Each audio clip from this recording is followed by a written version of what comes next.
Vusiwana byi ni endlile munhu, i vusiwana byi nga ni endla munhu mani, i vusiwana byi nga ni endla munhu. Mi nga voni ku nyuka hina hi suka kule, i vusiwana byi nga ni tlharihisa.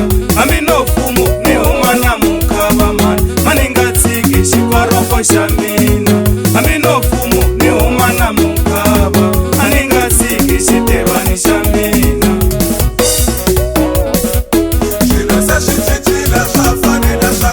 Swona swi cincile swa fani na swa khale,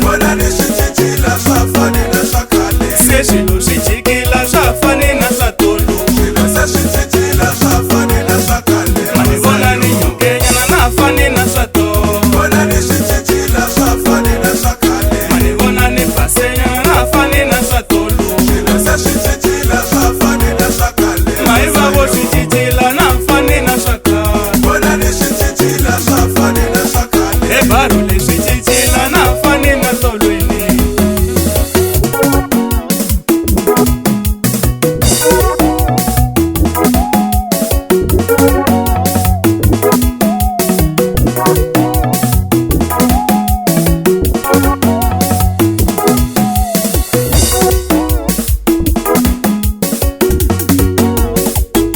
Sweswi nkulungwani ni wu bela mbilwini, sweswi nkulungwani ni wu bela mbilwini maye. Loko va la ku hleka kala va hleka mina, loko va la ku hleka kala va hleka mina. Sweswi va kumekile ni wu bela mbilwini nkulungwane, sweswi va kumekile ni wu bela mbilwini nkulungwane. Oyo ni wu bela mbilwini nkulungwane, mane ni wu bela mbilwini nkulungwane. Oyo ni wu bela mbilwini,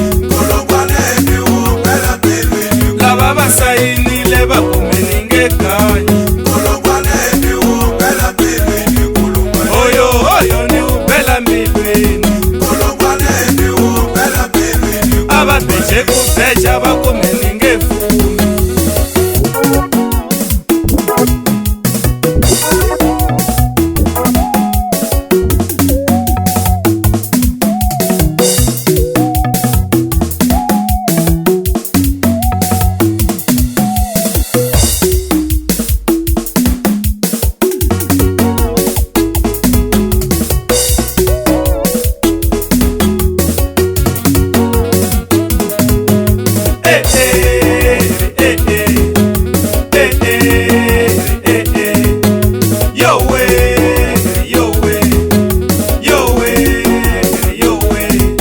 Vusiwana byi ni ndlele mihlolo, vusiwana byi ni ndlele mihlolo, me vusiwana byi ni rikinyerile, vusiwana na tlheli kokwana, ni nga rhandzi